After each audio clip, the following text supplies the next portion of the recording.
दर्शनम् मुखे मन्महे किमपि तुंदिलं महः शरणं करवाणि शर्मदं ते चरणं वाणि चराचरोपजीव्यं करुणामसृणैः कटाक्षपातैः कुरु माम् अम्बकृतार्थसार्थवाहम् शारदा शारदाम्भोजवदना वदनाम्बुजे सर्वदा सर्वदास्माकं सन्निधिः सन्निधिं क्रियात् विमलपटी कमलकुटी पुस्तकरुद्राक्ष शस्तहस्तपुटी कामाक्षि पक्ष्मलाक्षी कलितविपञ्ची विभासि वैरिञ्ची वागर्थाविव सम्पृक्तौ वागर्थप्रतिपत्तये जगतः पितरौ वन्दे पार्वती परमेश्वरौ गुरवे सर्वलोकानां भिषजे भवरोगिणां निधये सर्वविद्यानां दक्षिणामूर्तये नमः। नारायणसमारम्भां व्यासशङ्करमध्यमाम् अस्मदाचार्यपर्यन्तां वन्दे गुरुपरम्परां। नारायणं नमस्कृत्य नरं चैव नरोत्तमं देवीं सरस्वतीं व्यासं ततो जयमुदीरयेत्। यज्ञेश अच्युत गोविन्द माधव अनंत केशव कृष्ण विष्णु हृषीकेश वासुदेव नमोस्तुते। शिवाय गुरवे नमः शिवाय गुरवे नमः शिवाय गुरवे नमः। श्रीमात्रे नमः श्रीमात्रे नमः श्रीमात्रे नमः। श्री विष्णुरूपाय नमः शिवाय श्री विष्णुरूपाय नमः शिवाय श्री विष्णुरूपाय नमः शिवाय। एकाम्रनाथाय नमः शिवाय एकाम्रनाथाय नमः शिवाय एकाम्रनाथाय नमः शिवाय। नमो महद्भ्यो ऋषिभ्यो गुरुभ्यो नमः। श्री कामाक्षी समेत कांचीपुर एकाम्रनाथाय नमः शिवाय। భగవత్ స్వరూపమైన ఈ సభా సదస్సుకి సవినీయ నమస్సులు సమర్పణ చేసుకుంటూ మళ్ళీ మనం నిశ్చింత చారిటబుల్ ట్రస్ట్ ఆధ్వర్యంలో పంచభూత లింగాల్లో మిగిల్చిన 2 లింగాల్ని ఈ 3 రోజులు మనం పరిపూర్ణం చేసుకోబోతున్నాం. గతంలో కొన్ని సంవత్సరాల క్రితం ఇక్కడ మొదటిగా మనం చిదంబర ఆకాశలింగం నటరాజస్వామి వారి గురించి చెప్పుకున్నాం. చిదంబరంపై తర్వాత చిదంబర క్షేత్రంలో 2 పర్యాయాలు ప్రవచన చేసే అవకాశం లభించింది. మిగిలిన చోట్ల కూడా చెప్పుకున్నాం. కానీ మొట్టమొదటి చిదంబరం గురించి మాట్లాడింది మాత్రం ఈ పతాకం కిందనే మాట్లాడడం జరిగింది.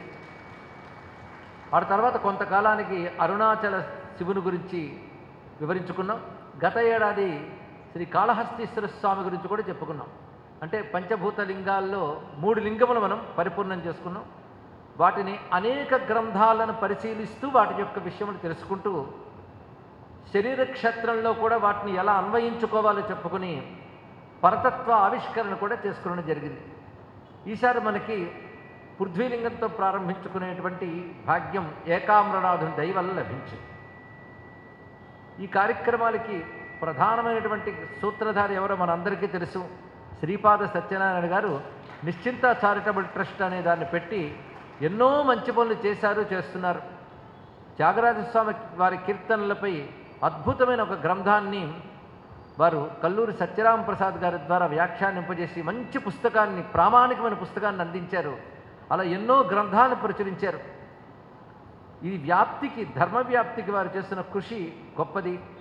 వారు వయసులో పెద్దవారైనా మనస్సులో మంచి క్రియాశీలమైన వ్యక్తిత్వం కలిగినటువంటి వారు. వారి పెద్దరికానికి, వారి యొక్క ఆదర్శానికి ముందు నమస్కారం చేసుకుంటున్నాను. వారితో పాటు ఈ ఏడాది కార్యక్రమం అయిన దగ్గర నుంచి మళ్ళీ ఏడాది కోసం డేట్స్ అడుగుతున్న వారిలో అమ్మ గిరిజ గారికి ప్రత్యేకమైనటువంటి అభినందనలు. అదేవిధంగా వీరికి అండదండలుగా ఉన్నటువంటి చతుర్వేదుల శ్రీనివాస్ గారు, వంశీమోహన్ గారు ప్రభృతులు అందరూ పెద్దలు వారికి తోడుగా ఉన్నారు. వారందరూ మళ్ళీ ఈసారి ప్రవచనానికి రంగాన్ని ఏర్పాటు చేశారు.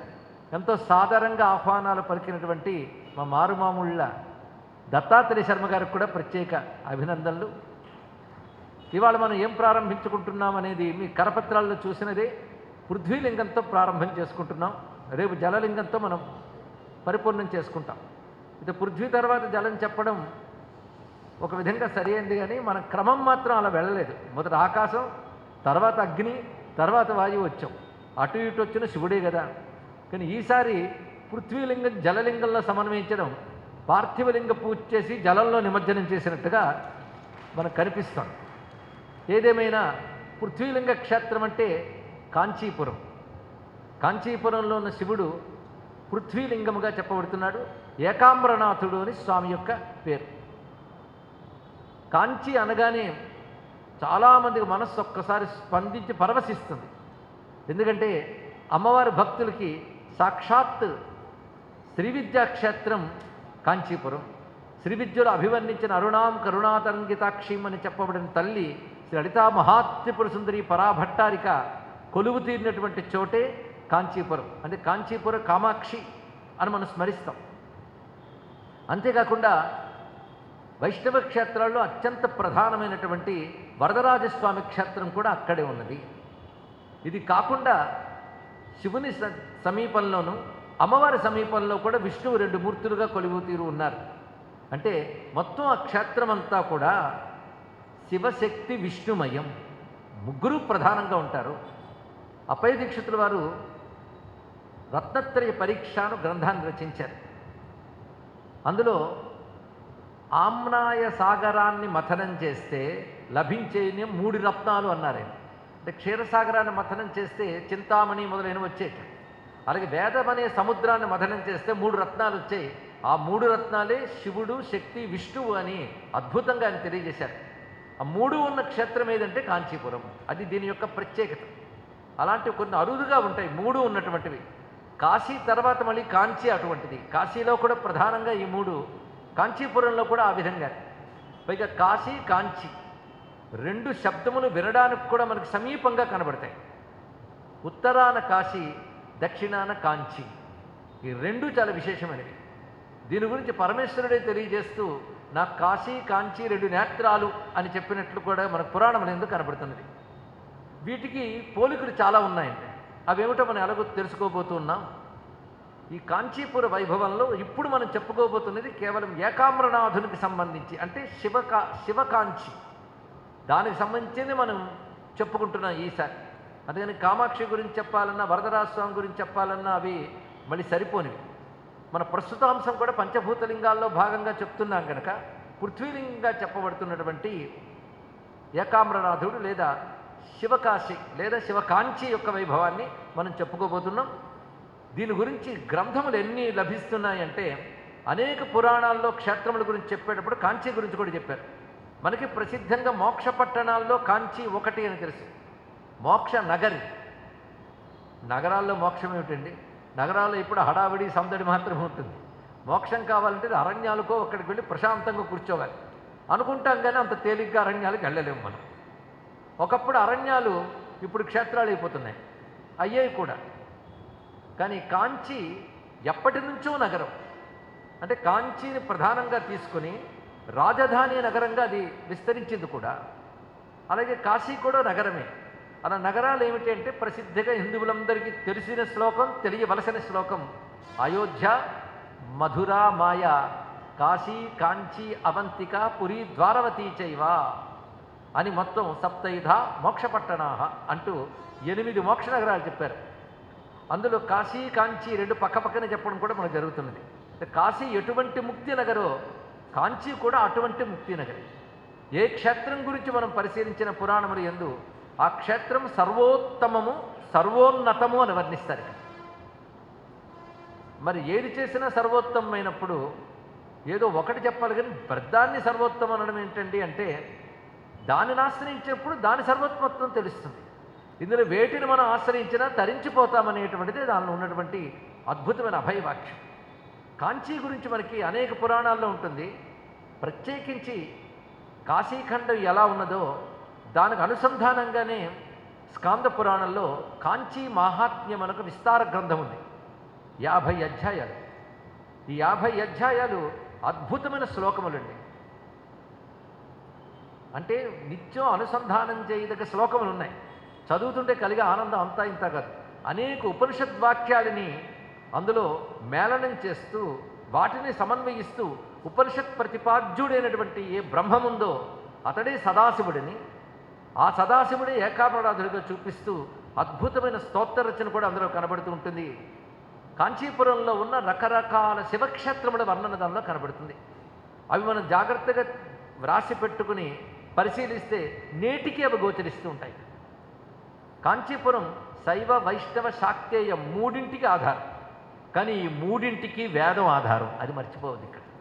ఇక్కడ ప్రతిదీ గొప్పదే, కానీ ఇవి వేదముల నుంచి వచ్చినవి కనుక ఈ మూడు అక్కడ ఆరాధింపబడుతూ వీటిలో ప్రధానమైనటువంటి గణపతి, కుమారస్వామి, సూర్యుడు మొదలైన వారు కూడా ఇక్కడ ఆరాధింపబడుతున్నారు.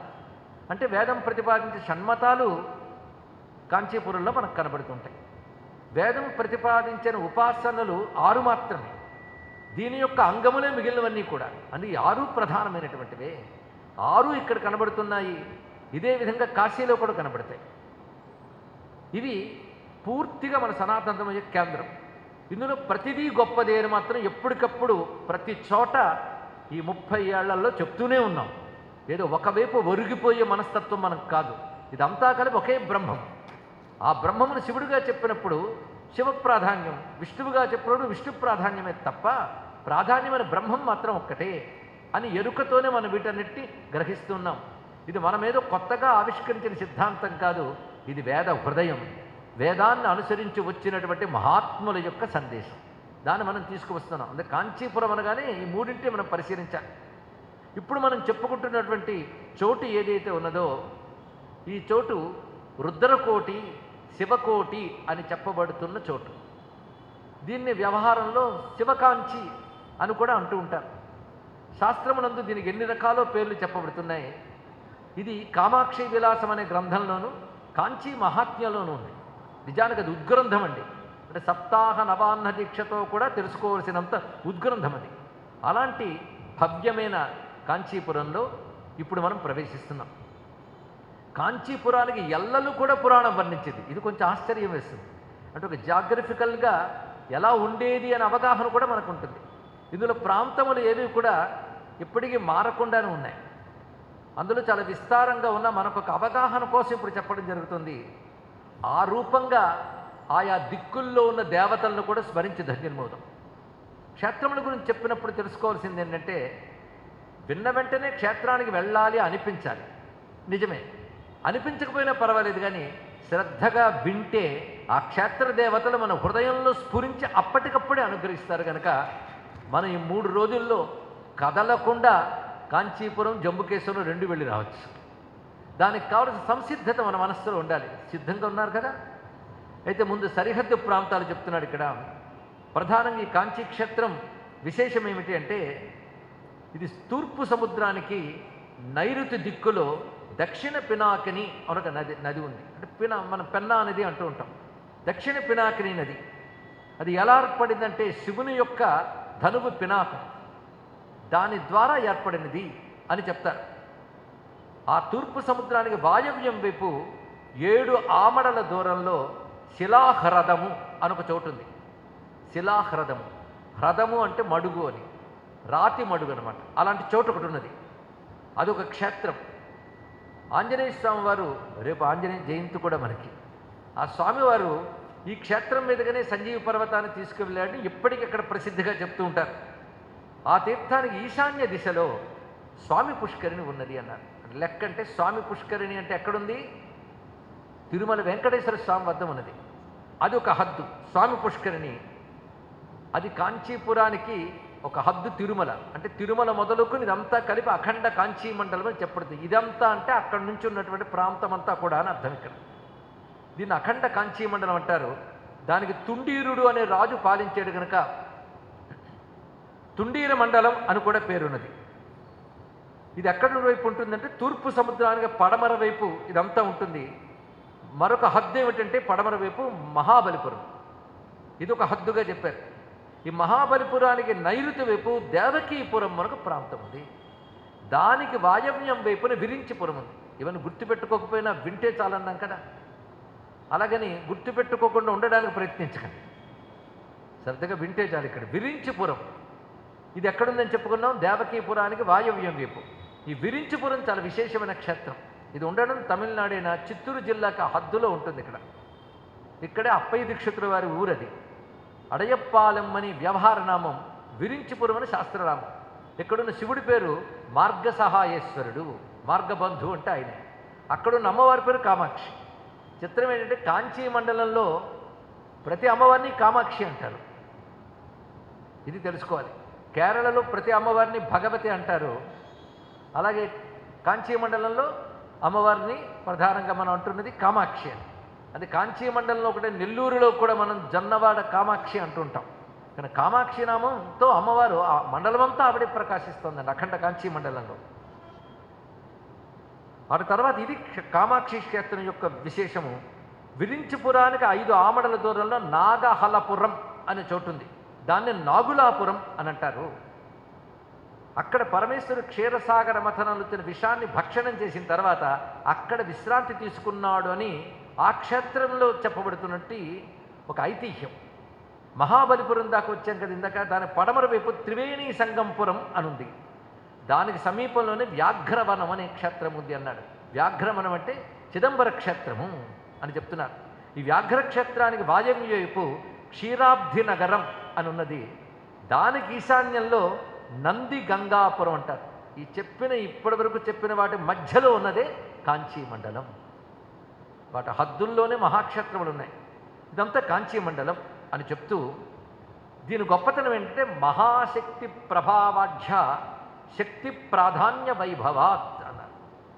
ఇది మహాశక్తితో కూడి ఉన్న క్షేత్రము. ఎందువల్లంటే శక్తి ప్రధాన క్షేత్రం కదా అన్నారు. శక్తి ప్రధానం అంటే సాక్షాత్ పరాశక్తి, చిచ్చక్తి, ఇచ్చా జ్ఞాన క్రియాత్మకమైన చిచ్చక్తి స్వరూపుడైన అమ్మవారు ఉన్నారు కనుక ఇది శక్తి ప్రాధాన్య వైభవం అని చెప్తూ మరొక మాట ఉన్నారు. విష్ణునాధిష్ఠిత క్షేత్రం శివ సాన్నిధ్య కారణం. ఇందులో మరొక విశేషం ఏంటంటే విష్ణునా అధిష్ఠిత క్షేత్రం, విష్ణువు అధిష్ఠించి ఉన్న క్షేత్రం ఇది అన్నారు. అంటే వరదరాజస్వామిని మనం చెప్పుకోవచ్చు. శివ సాన్నిధ్య కారణం అని చెప్తూ మరొక మాట అన్నారు. ఇక్కడ 3 లోకాలు ఉన్నాయట కాంచీపురంలో. ఏదో 3 ధామములు అన్నాం కానీ ఇప్పుడు 3 లోకాలు ఉన్నాయి. అవేమిటంటే కైలాసోపిచ వైకుంఠం ఆది శ్రీపుర మందిరం భూమౌ తత్రైవ లక్ష్యంతే నా అన్యక్షత్రే కదాచన. ఇతర క్షేత్రాల్లో లేని గొప్పతనం ఇక్కడ ఉన్నది ఏమిటి అంటే కైలాసం ఇక్కడే ఉంది, వైకుంఠం ఇక్కడే ఉన్నది, అమ్మవారి యొక్క ధామమైన శ్రీమన్నగరం ఇదే ఇక్కడే ఉంది. దానికి ఆది శ్రీపుర మందిరం అనే మాటను చెప్తున్నారు ఇక్కడ.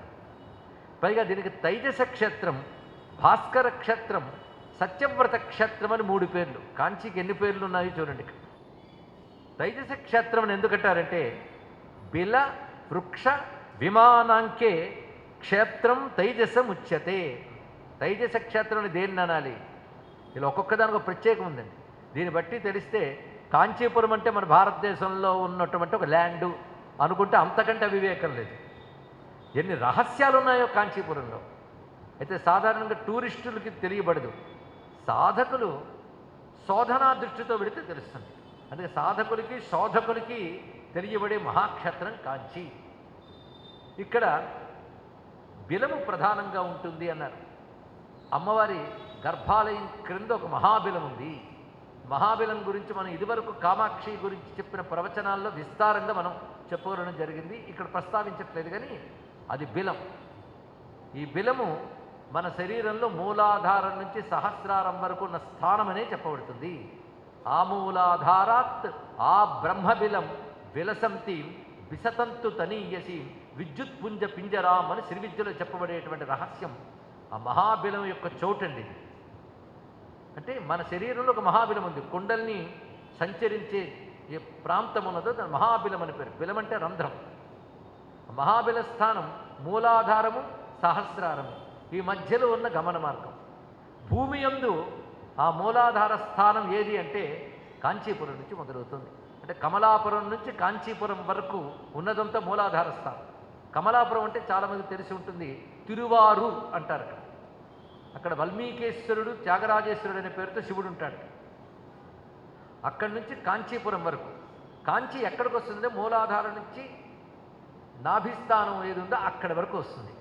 అందుకే ఇది ప్రధానంగా ఆమూలాధారాత్ అంటే శక్తి ఉద్గమించే చోటు. ఇక్కడ అంత ప్రధానమైనదండి. ఆ మహాబిలం పైనే అమ్మవారు దేవతలకు ఆదేశించి ఓంకార మండపం పైన శ్రీచక్ర విధానంతో పూజ పొందిన తర్వాత తన దివ్యమంగళ విగ్రహాన్ని సాక్షాత్కరింపజేసింది. ఆ స్వరూపమే నేడు మనం కాంచీపురంలో కామాక్షి మాతగా దర్శిస్తూ ఉన్నామని కామాక్షి విలాసం చెప్తుంది. అందుకు ఒక బిలం ఉంది, వృక్షం ఉంది. ఇప్పుడు కథంతా దాని చుట్టూ ఉంది కదా, వృక్ష ప్రాధాన్యం ఉంది.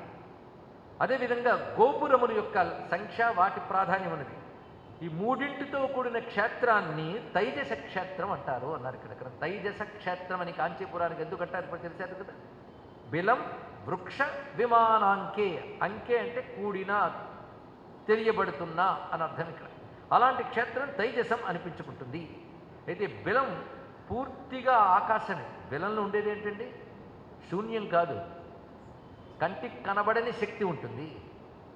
అందుకే అదే పరమే వ్యోమన్ అని ఉపనిషత్తు చెప్పబడినటువంటి పరమ వ్యోమస్థానం అంటారు ఇక్కడ. అటువంటి భవ్యమైనటువంటి చోటు గనక దీన్ని తైజస క్షేత్రం అని చెప్తూ, అక్కడ పరమేశ్వరుడు చూత బీజాకృతిర్భూత్వా బభౌ ఏకామ్ర సంజ్ఞయ తథైవ భగవాన్ విష్ణు తేజసా వ్యక్త విగ్రహ అన్నారు. అలాంటి మహాక్షేత్రంలో పరమేశ్వరుడు మొట్టమొదట ఒక మామిడి పండు రూపంలో వచ్చేట. మామిడి పండే మామిడి విత్తనం అవుతుంది కదా, ఆ మామిడి పండే మామిడి విత్తనం అవుతుంది. కనుక మహావృక్షానికి విత్తనం మూలమైనట్టు ఒక మహావృక్షానికి మూలమైన పండులా వచ్చేట ముందు పరమేశ్వరుడు. అదే ఫలం అదే బీజం. అది గొప్ప విషయం ఇక్కడ. ఏది ఫలము అదే బీజం. ఇది కొంచెం ఆలోచించండి.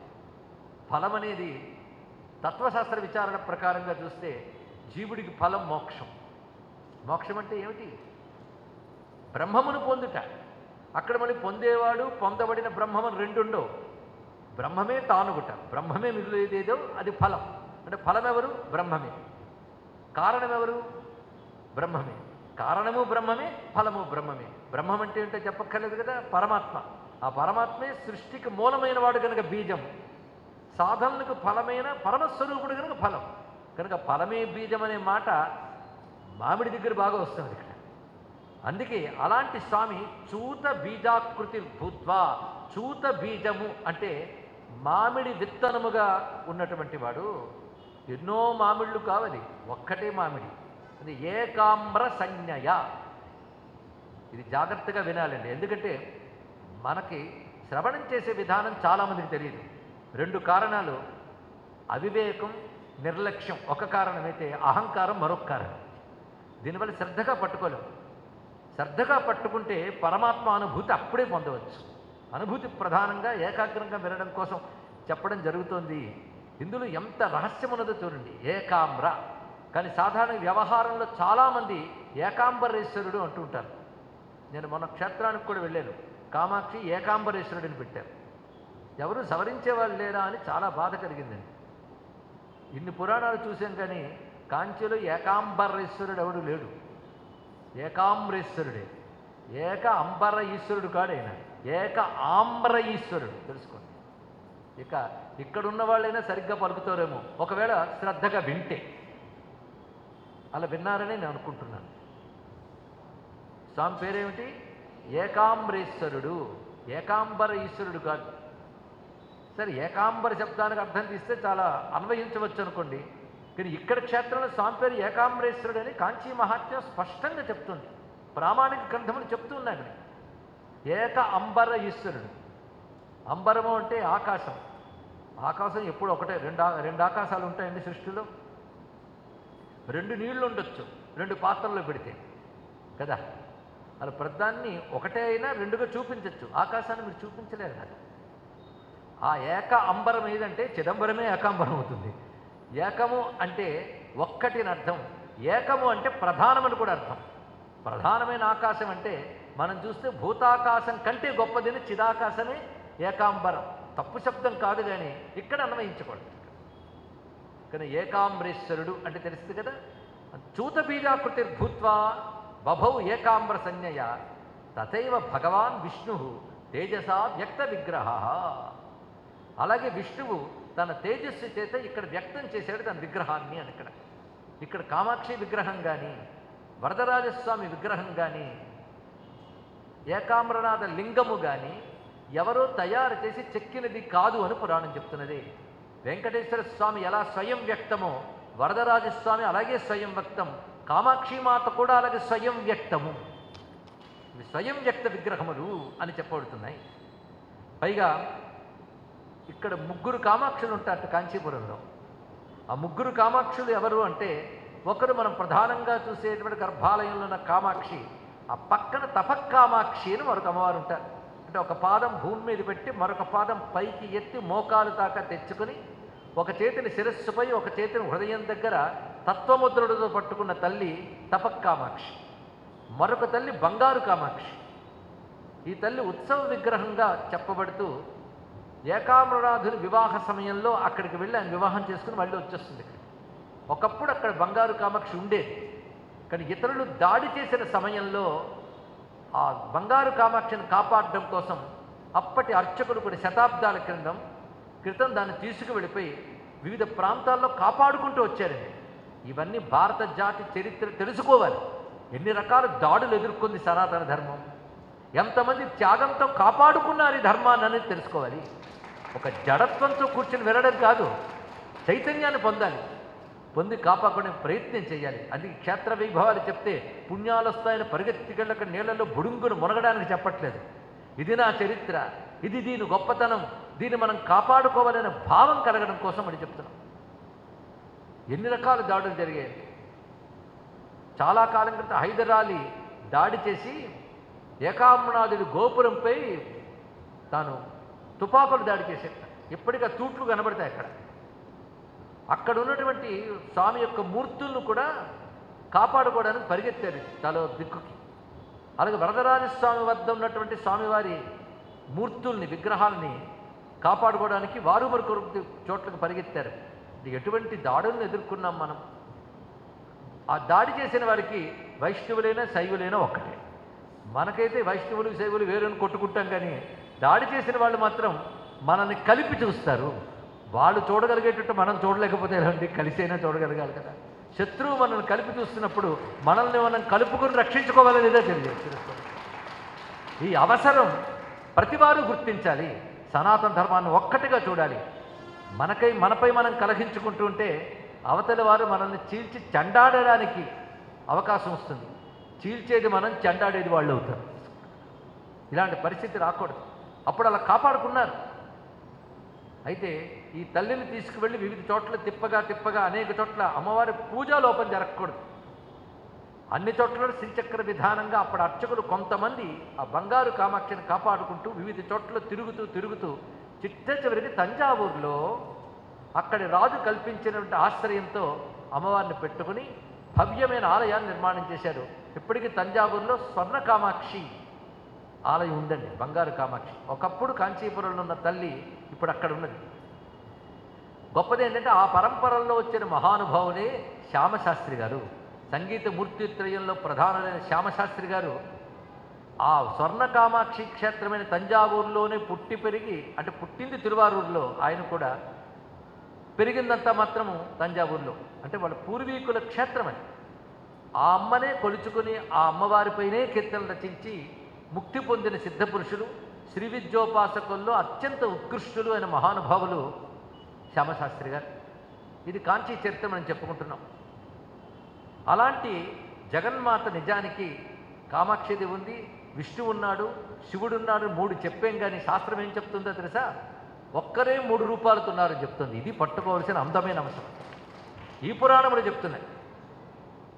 తస్మాత్ విష్ణు మహాదేవో తావుభౌ శక్తిరేవహి అన్నాడు. అక్కడ విష్ణువుగా మహాదేవుడుగా ఉన్నటువంటిది శక్తియే అన్నాడు. ఇదేదో మనకి సమన్వయం చెప్పడం కోసం చెప్పలేదు. తత్వత ఆలోచించగలిగితే చెప్పడానికి సిద్ధం ఉన్నాం. బ్రహ్మం ఎప్పుడూ ఒకటే, అది నిర్గుణం. కానీ ఆ బ్రహ్మము అనేకముగా అవ్వాలి అంటే తనదైన శక్తితోనే అవుతుంది. ఆ శక్తి ఎక్కడో లేదు, నిర్గుణ బ్రహ్మములోనే అవిభాజ్యంగా ఉన్నది ఆ శక్తి. కానీ బ్రహ్మము వ్యక్తమైనప్పుడు శక్తి ద్వారానే వ్యక్తమవుతాడు, శక్తి వల్లనే వ్యక్తమవుతున్నాడు కదా. కనుక శక్తే ఇన్ని రూపములు అవుతుంది. కనుక ఆ చిచ్చక్తే అక్కడ మహాదేవునుగాను విష్ణువుగాను ఉన్నది. సా శక్తి తత్ర కామాక్షి త్రివిధా తత్ర సాపరా తస్యా విలాసా త్రివిధా హరి శక్తి ఈశభేదత. ఆ చిచ్చక్తి విలాసమే హరి, శక్తి, ఈశ్వర అని 3 భేదములుగా ఉన్నది అని చెప్తున్నా. అలాంటి భవ్యమైనటువంటి ఈ క్షేత్రంలో కామకోటి, విష్ణుకోటి, రుద్రకోటి అని 3 ఉన్నాయి. 3 కోటే. మన కామకోటి పీఠం అనేది మాత్రం బాగా ప్రసిద్ధి. త్రికూట, కామకోటిక లలితా శాస్త్రంలో కూడా చదువుతాం. అంటే ఎప్పటి నుంచో ఆ క్షేత్రం ఎప్పటిది అంటే లెక్క మనం చెప్పలేమండి. ఏదో హిస్టోరియన్స్కి ఇస్తే ఒక్కొక్కరు ఒక్కొక్క అభిప్రాయం చెప్తారు, సరిగ్గా చెప్పలేదు. అది ముందు మనం తెలుసుకోవాలి. కానీ ఋషులందరూ ఒకే అభిప్రాయం చెప్పారు, అది అనాది అనే క్షేత్రము. దానికి ఏం లెక్క కట్టగలరు మీరు?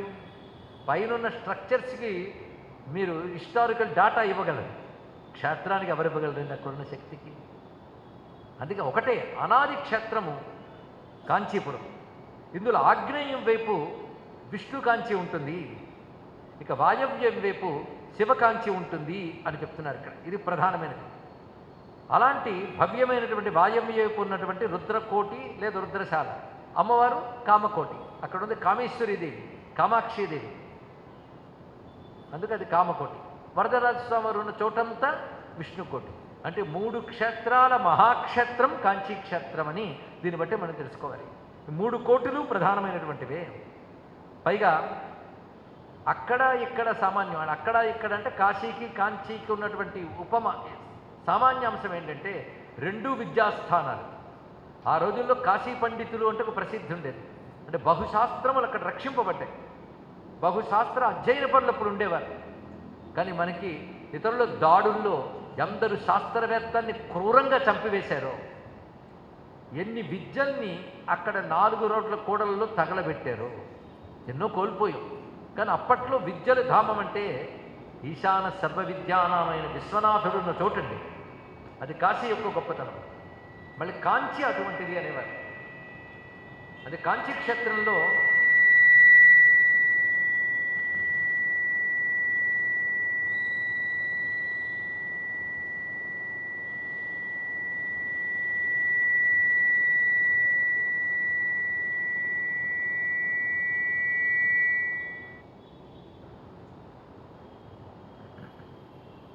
విష్ణుర్విష్ణుర్విష్ణు ఇదం విష్ణుర్విచక్రమే త్రేధా నిధదే పదం. వాయవ్యపు ఉన్నటువంటిది రుద్రకోటి లేదా రుద్రశాల అని చెప్పబడుతున్నటువంటిది. ఇక్కడ ఈ రుద్రశాల యొక్క ప్రత్యేకత ఇప్పుడు మనం చెప్పుకోబోతున్నాం. ఎందుకంటే తిన్నగా వెళ్ళేది అక్కడికే కదా. ఇక్కడ ముందు గణపతికి నమస్కారం చేసుకుంటే వికట గణపతి, గణపతితోనే ఆరంభం చేస్తున్నాం. ఇక్కడ వికట గణపతి అనే స్వామి ఉంటాడు. ఇక్కడ వికట గణపతి ప్రత్యేకత చాలా ఉన్నదండి. వీరభద్రుడు విజృంభించి దక్షయజ్ఞం ధ్వంసం చేసి మహాకోపంగా ఉన్నట్టు. వీరభద్రుడు ఎవరు? శివుని యొక్క మరొక స్వరూపమే. అందుకే ఆయన అష్టోత్తర శతనామాల్లో వీరభద్రాయ నమః అంటాం. మహాకోపంగా ఉన్నాడు ఆయన. ఆయన కోపమంతా పోయేటట్టుగా ఆయన ముందుకొచ్చి నృత్యం చేసేట గణపతి. ఆ గణపతి వికట గణపతి అని చెప్పబడుతున్నాడు. ఈ కథ మనకి కాంచీ మహాత్మ్యంలో కనబడుతుంది. అటువంటి వికట గణపతి క్షేత్రము చాలా విశేషమైనది అని చెప్పబడితే ఇప్పుడు మనం చూడొచ్చు ఆ వికట గణపతిని. ఈ వికట గణపతి స్థుతి కూడా మనకి చాలా విశేషంగా పురాణాల్లో కనబడుతుంది. సమయం వచ్చినప్పుడు మనం తెలుసుకుందాం. అలాంటి వికట గణపతికి ఉత్తర దిశలో ఉంటుంది రసాల వృక్షం. రసాలం అంటే మామిడే. ఇప్పుడు మామిడికి మీరు జాగ్రత్తగా వింటే 3 పేర్లు వచ్చాయి: చూతము, ఆమ్రము, రసాలము. ఇవి ప్రధానమైనవి. ఆ వృక్షం ఉంటుంది. ఆ వృక్షం సమీపంలో ఉంటాడు కుమారస్వామి. సుబ్రహ్మణ్య స్వామి అక్కడ ఉంటాడు. ఆ వృక్షానికి తూర్పు వైపు సమీపంలో ప్రళయబంధిని అనే దుర్గాదేవి ఉంటుంది. ప్రళయబంధిని దుర్గాదేవి. ఆ తల్లికి దక్షిణం వైపు సంపత్కరీ దుర్గ ఉంటుంది. అంటే 2 దుర్గలు, ప్రళయబంధిని దుర్గ, సంపత్కరీ దుర్గ అని చెప్పబడుతుంది. ఈ తల్లి రాక్షసుల్లో ఒకడైన గజాసురుడిని సంహరించింది. అంటే గజాసురుడు చాలామంది కనబడతారు. శివుడి సంహరించిన గజాసురుడు ఒకడు, గణపతి సంహరించిన గజాసురుడు ఒకడు, దుర్గ సంహరించిన గజాసురుడు కూడా ఒకడు ఉన్నాడనమాట. ఏముందండి, ఒకే పేరుతో రాక్షసుడు ముగ్గురు ఉండకూడదే, ఒకే లక్షణం కూడా. గజాసురుడు అంటేనే మదించిన మతగజమేవాడు. కానీ గజాసురుడు సంహారం చేసిన ఆ తల్లి పేరు సంపత్కరీ దుర్గ. ఆ సంపత్కరీ దుర్గకు పడమర వైపు రేణుకా దుర్గ అనే తల్లి ఉంటుంది. ఆ రేణుకాదేవి విషయం మనకు తెలిసిన జమదగ్నికి పత్నిగా వచ్చినటువంటిది. జమదగ్ని శివాంశ సంభూతుడు, రేణుక శక్తి అంశ సంభూతురాలు. ఆ రేణుకా దుర్గకు దక్షిణం వైపు వీరవరేశ్వరి దుర్గ అని చెప్పబడుతుంది. దీన్ని బట్టి అందరు దుర్గలు వచ్చారో జాగ్రత్తగా పరిశీలించారు. వీరవరేశ్వరి దుర్గ అన్నది.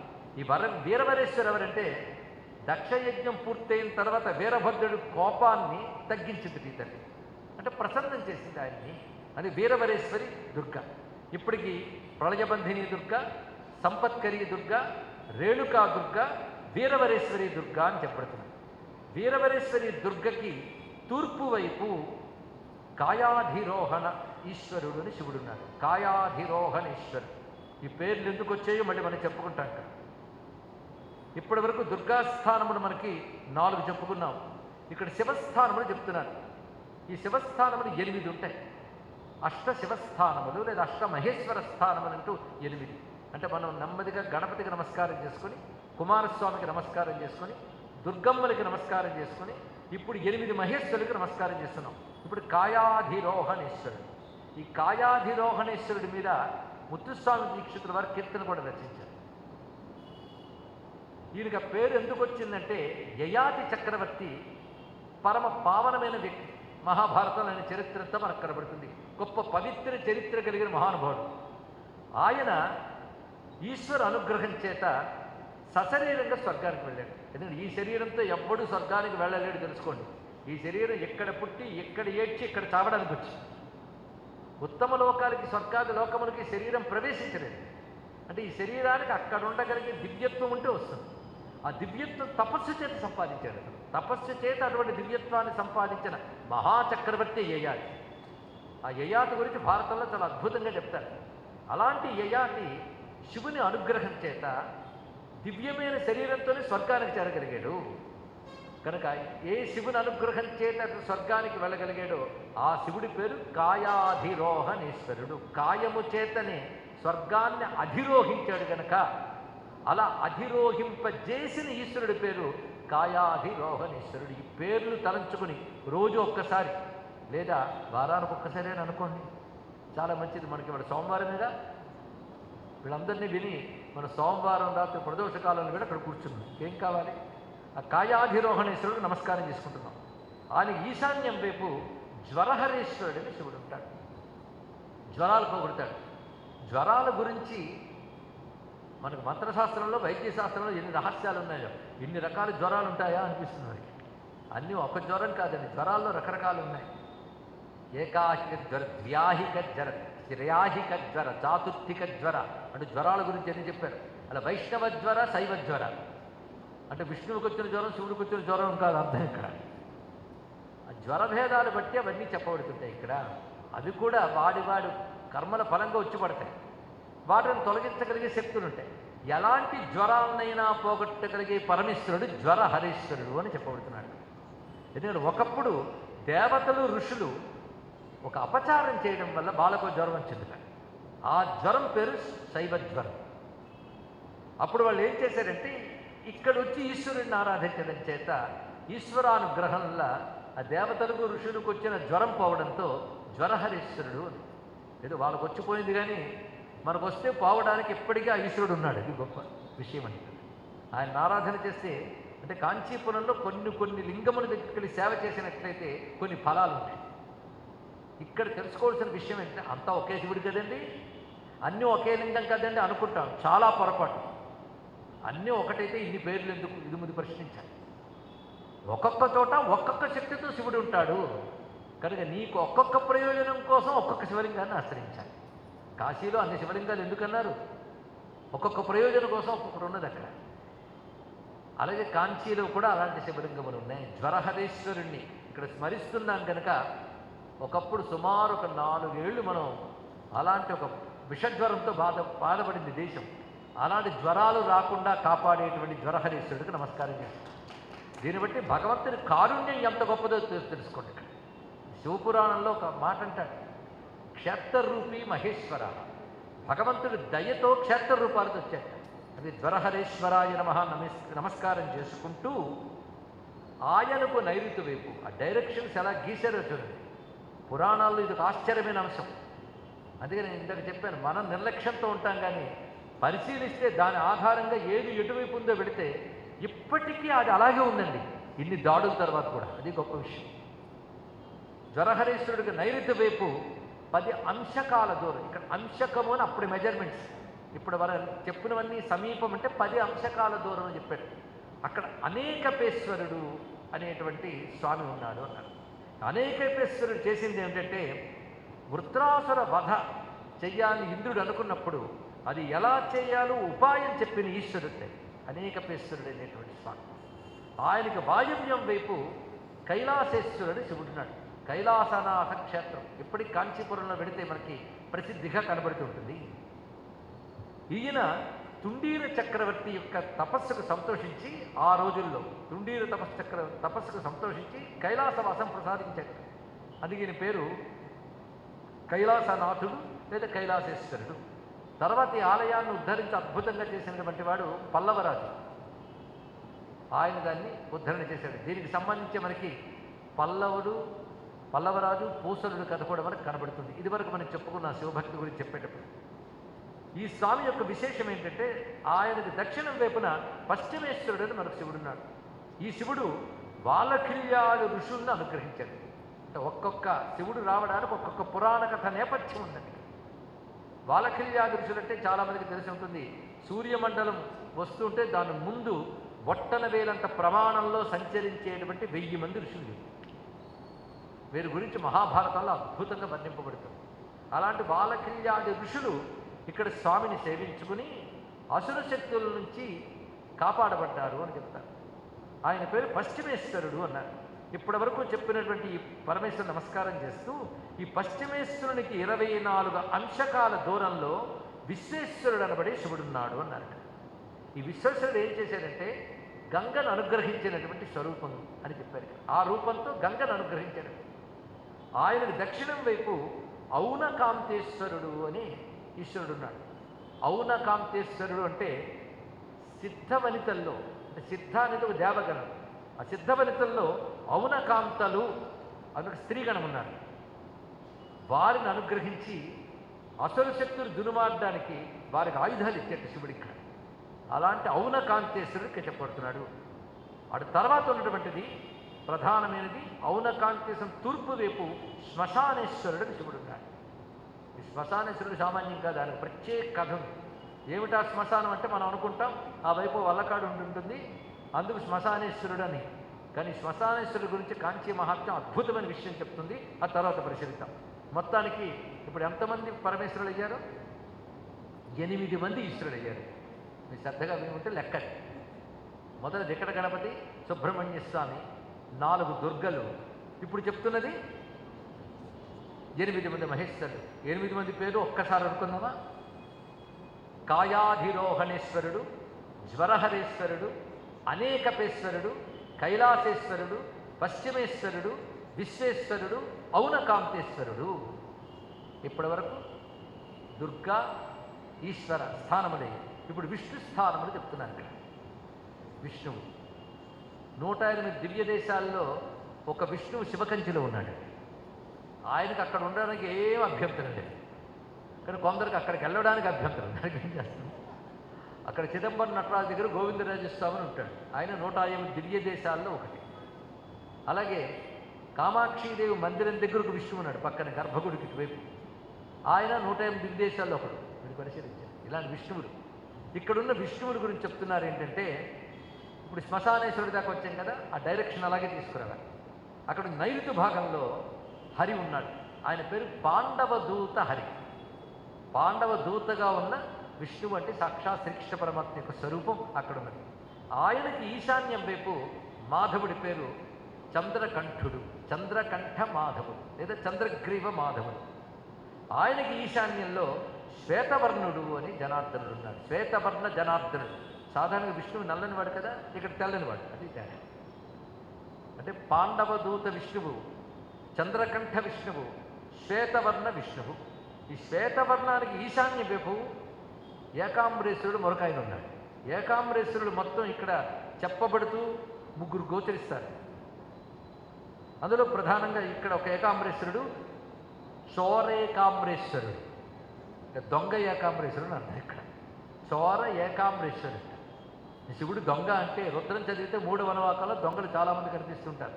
తస్కరాణాం పతయే నమః, సేనానాం పతయే నమః, అరణ్యానాం పతయే నమః, కులుంచానాం పతయే నమః, స్థాయూనాం పతయే నమః.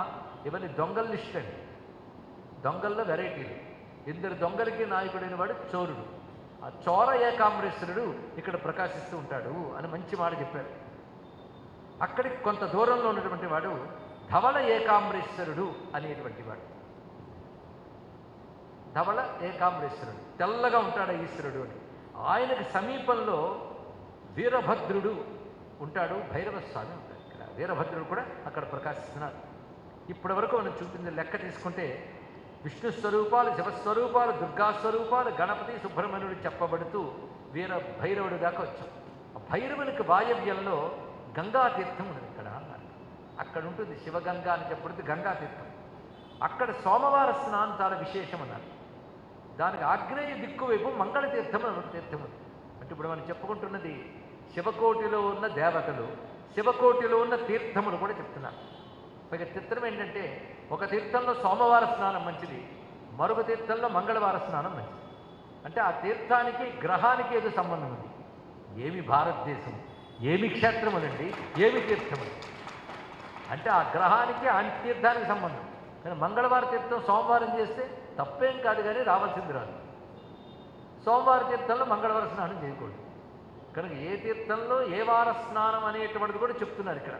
అంటే గ్రహాలకు తీర్థాలకు ఉన్న సంబంధం అది లేకపోతే బృహస్పతి ఒక రాశిలోకి మారితే పుష్కరం ఎందుకు వస్తుంది నదికి?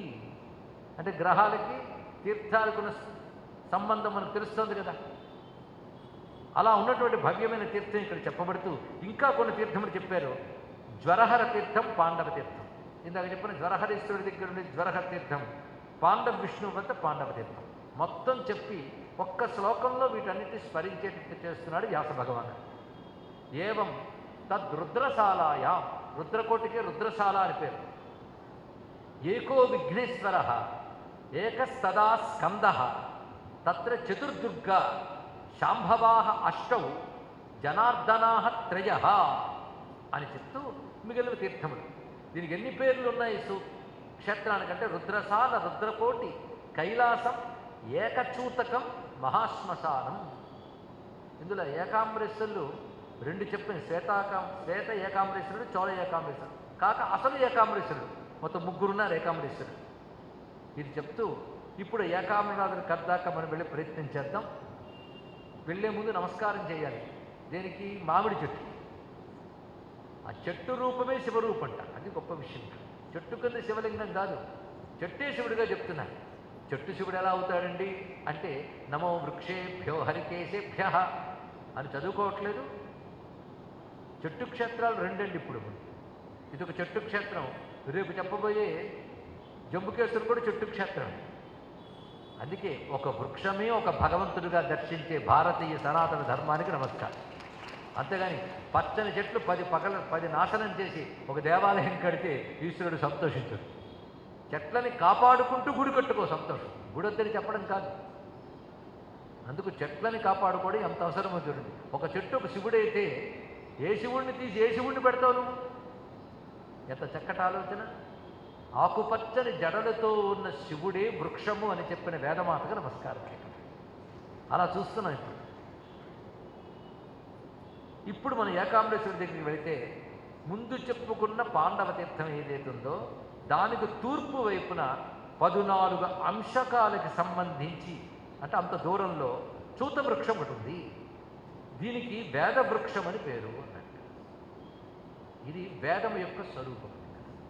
ఎలా దీని గురించి వచ్చిందంటే మార్కండేయుడి కథను చెప్తున్నాడు. మార్కండేయుడు స్వయంగా ఈ కథని ఋషులకు చెప్పినట్టుగా మనకి పురాణం చెప్తుంది. ఏమనంటే నాకు ఆ వృక్షానికి సంబంధించి కథ ఉంది ఆయన అన్నాడు.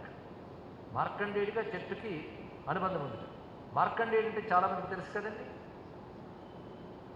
కల్పాల్లో కూడా నశించకుండా ఉంటాడు మహానుభావుడు, చిరంజీవి. ఆ చిరంజీవి అయిన మార్కండేయుడికి ప్రళయకాలం వచ్చినప్పుడు పెద్ద పరీక్షాకాలం అయింది.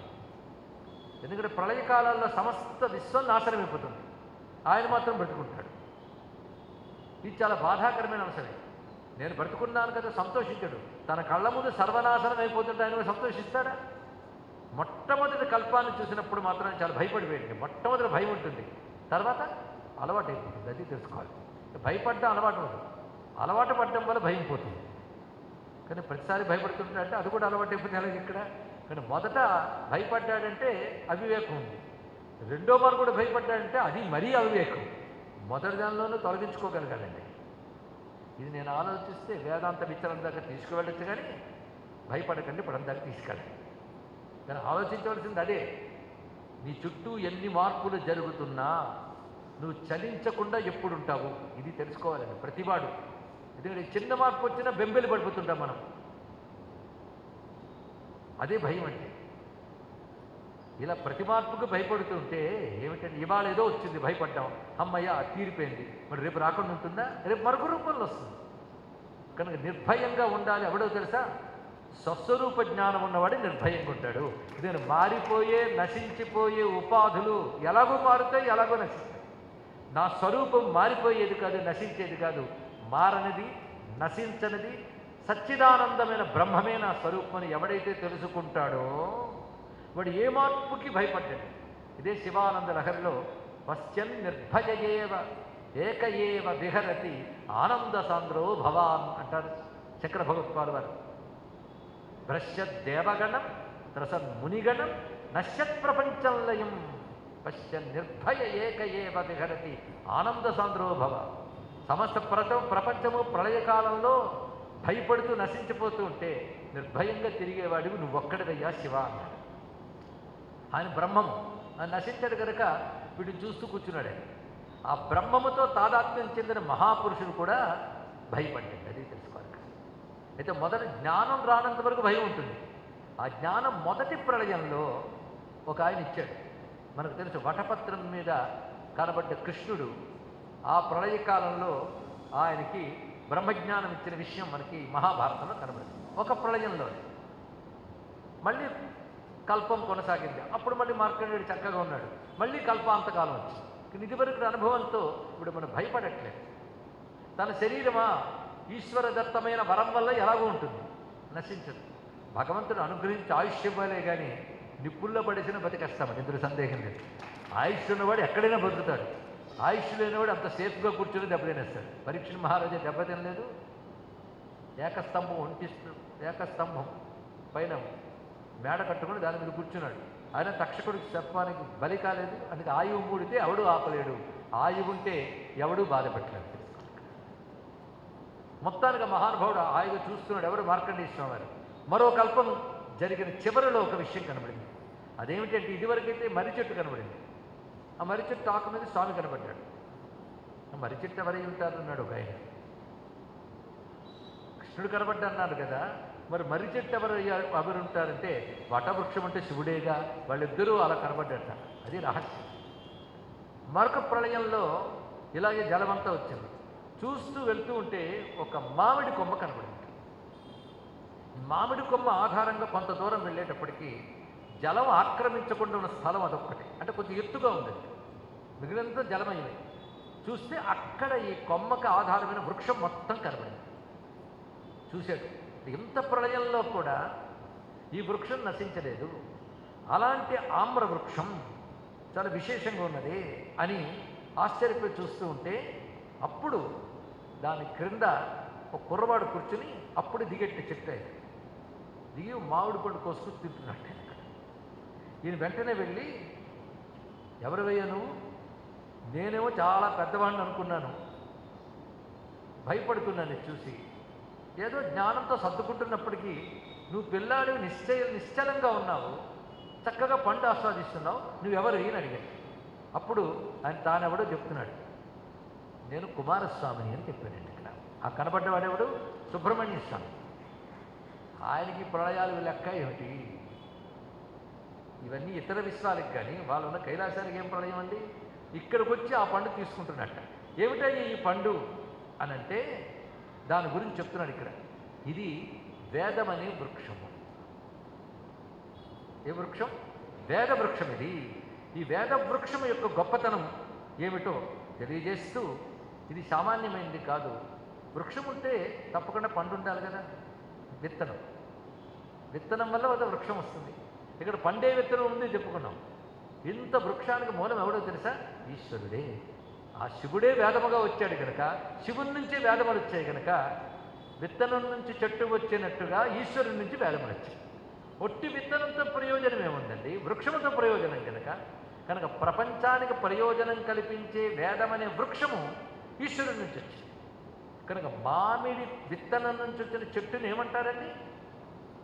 చెప్పండి. నేను శివుడి గురించి అడగట్లే, మామిడి పండు గురించి అడుగుతాను. మామిడి చెట్టు అంటారు. మామిడి నుంచి వచ్చిన చెట్టుని మామిడి చెట్టు అంటారు. అలాగే శివుడి నుంచి వచ్చిన చెట్టు శివవృక్షమే అవుతుంది కదా. కనుక వేద శివో వేద అన్నారు ఇక్కడ. వేదమే శివుడు, శివుడే వేదము. లోకానికి శివం కలిగించడం కోసం వేద రూపంగా ప్రకటింపబడ్డాడు. వేదాలు ఎన్నున్నాయి? ఒక మామిడి పండు నుంచి ఒక మామిడి చెట్టు వస్తుంది, అంతే కదా. మామిడి చెట్లు ఎన్ని ఉంటాయండి? ఒకటే మామిడి చెట్టు అనుకోండి. మామిడి చెట్టు ఒకటా? ఎన్ని కొమ్మలు ఉంటాయి, ఎన్ని రెమ్మలు ఉంటాయి, ఎన్ని పళ్ళు ఉంటాయి? కనుక పేరుకు ఒక్క చెట్టు అన్నా అనేకం ఉందా లేదా?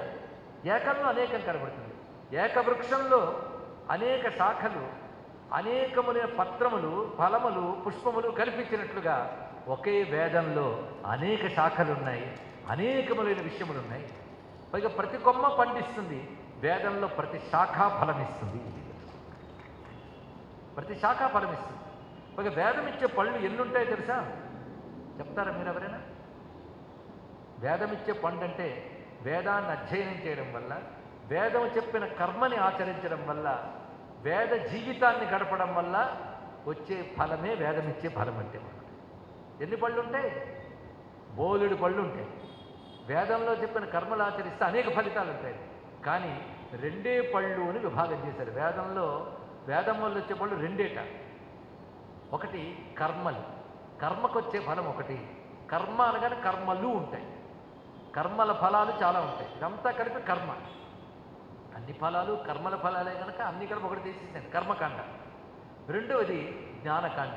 జ్ఞానఫలం మాత్రం ఒకటే, మోక్షం. కర్మల ఫలాలు చాలా ఉంటాయి కనుక కర్మ జ్ఞాన రెండు భాగాలు.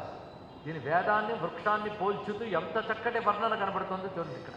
అలాంటి రమ్యమైనటువంటి చెట్టు అండి ఇది. దానికి మూలమైన పండు ఇది. అంటే ప్రళయకాలంలో అన్ని విద్యలు నశించిపోతాయి, పరమాత్మలో ఐక్యమైపోతాయి. మరి సృష్టి సమయంలో ఆయన నుంచి వ్యక్తమవుతాయి. ఎలాగైతే మామిడి పండు సీజన్ అయిపోతే ఒక్క మామిడి పండు కనపడదు, అవునా లేదా? మామిడి పళ్ళు కనబడదు. ఇప్పుడైతే ఎక్కడి నుంచి వచ్చేస్తున్నాయండి. సాధారణంగా మామిడి పళ్ళ కాలం అయితే మామిడి పండు కనబడదు. మళ్ళీ ఆ సీజన్ వచ్చినప్పుడు మళ్ళీ వస్తున్నాయా లేదా అంటే ఇంతగానే ఎక్కడుంది? బీజ రూపంలో ఉన్నాయి. కనుక ప్రళయకాలంలో ఈ వేద విజ్ఞానం అంతా ఓంకారంలోకి లీనమై, ఓంకారం పరమాత్మలో లీనమై ఉంటుంది. మళ్ళీ సృష్టి అప్పుడు పరమాత్మ నుంచి ఓంకారం ఉత్పన్నమై, ఓంకారం నుంచి వేదం వస్తుంది. కనుక ఇంతవరకు చెట్టంతా విత్తనంలో ఉన్నట్టు వేదమంతా పరమాత్మలోనే ఉన్నది. కనుక పరమాత్మే వేదమనే వృక్షానికి పండు రూపమైన విత్తనం. కనుక ఈ చెట్టుకి విత్తనము శివుడేనయ్యా. ఎన్నో విత్తనాలు లేవు, ఒకటే విత్తనం ఉంది, ఏక ఆమ్రమే. ఇది తెలుసుకో. కనుక వేదం గొప్పది, మరొకటి గొప్పది అంటే వేదం గొప్పది అని చెప్పి మరొకటి గొప్పది అని చెప్పకూడదు. వేదాన్ని మించిన గొప్ప వస్తువు మరొకటి లేదు. కనుక మనందరం వేద ధర్మాన్ని గౌరవించేవాళ్ళం. వేదాన్ని మించింది మరొకటి లేదు. అందుకే ఋషులు కూడా ఏం చెప్తారంటే పురాణములు గొప్పవి, ధర్మశాస్త్రాలు గొప్పవి, వీటన్నిటికంటే వేదం గొప్పదని ప్రతి పురాణం రాసింది. అందుకే పురాణానికి ప్రాధాన్యం ఎందుకు వచ్చిందంటే వేదం ప్రధానమని చెప్పిందుకు పురాణం ప్రాధాన్యం. కనుక మనందరం వేదాన్ని గౌరవించేవాళ్ళం. మన ధర్మంలో వైదిక మతం అని చెప్పుకుంటున్నాం ఇక్కడ. అంటే వేదం ఎన్ని వేదాలు ఉన్నాయి? ఎన్నండి? 4 కొమ్మలండి బాబు. వేదం ఒకటేగా. ఎన్ని వేదాలు అంటే వేదం అనే మాట 4 రూపాయలతో మీరు చెప్తున్నారు కదా. వేదం ఎప్పుడూ ఒకటే. కనుక 4 అని మీరు అన్నారు. కానీ ఒక్కొక్క దానిలో ఎన్ని శాఖలు ఉన్నాయో తెలుసా? ఋగ్వేదానికి 21, ఇలా ఋగ్వేదానికి కొన్ని శాఖలు, యజుర్వేదానికి 101 శాఖలు, సామవేదానికి 1000 శాఖలు, అధర్వేదానికి 9 శాఖలు. ఎన్ని వచ్చాయి చూడండి. ఇవన్నీ వేదవృక్ష శాఖలేగా. కనుక ఇప్పుడు అంతా మన వేదవృక్ష మననం చేసుకుంటున్నాం. అంత వేదవృక్షానికి ఒకటే పండు మూలం ఎవడు? ఈశ్వరుడు. వేదవృక్షం వల్ల వచ్చే పండు ఆయనే. కర్మల ఫలంగా జ్ఞాన ఫలంగా లభిస్తున్నవాడు ఆయనే అని ఇంత చక్కగా వృక్ష విషయాన్ని అందరూ బోధించాడు ఎవరు? అబ్బాయి గారు కుమారస్వామి. నువ్వు తీసుకొని వారు పండించాడు ఆయనకి. ఈ పండుతో ఆయన శాంతి పొందేటప్పుడు అంటే జ్ఞానంతోనే శాంతి లభిస్తుంది, జ్ఞానంతోనే సమాధానం లభిస్తుంది. ఆ జ్ఞానం వేదము ద్వారా మాత్రమే లభిస్తుంది. అది ఆచార్యుడి ద్వారా లభిస్తుంది. ఇక్కడ ఆచార్యుడు ఎవడు? స్కందుడు ఆచార్యుడై మార్కండేయునికి ఈ జ్ఞానాన్ని ఈ విధంగా అందించాడు. అంతకుముందు కృష్ణ రూపంగా పరమాత్మ ఇచ్చాడు, ఇప్పుడు ఈ రూపంగా ఇచ్చాడు. ఇది తెలుసుకోవాలి. అప్పటి చెట్టు ఇది అని వివరిస్తూ ఈ ఏకాంబరనాథుడి కథలో ఏకాంబర లింగం ఎలా వచ్చింది అనే దాన్ని వివరిస్తున్నారు. ఈ చెట్టు వచ్చినప్పుడే లింగం ఉంది. ఇప్పుడు ఇది కొంచెం ఆలోచిద్దాం. మీరు కూడా అందుకుంటున్నారు కనుక మామిడి పండు చెట్టు అయ్యింది. అప్పుడు ఆ పండు ఏమైపోయింది? విత్తనం ఏమైపోయిందండి? విత్తనం చెట్టు అయ్యింది. అప్పుడు విత్తనం ఏమైంది? పోయిందా? చెట్టు రూపానికి వచ్చింది. కనుక విత్తనము ఈ సర్వ వేదాలని తనకు లీనం చేసుకుంది కదా. లీనం చేసుకుని చెట్టుగా అయింది. చెట్టుగా అయినప్పుడు చెట్టులో ఎక్కడుంది మామిడి?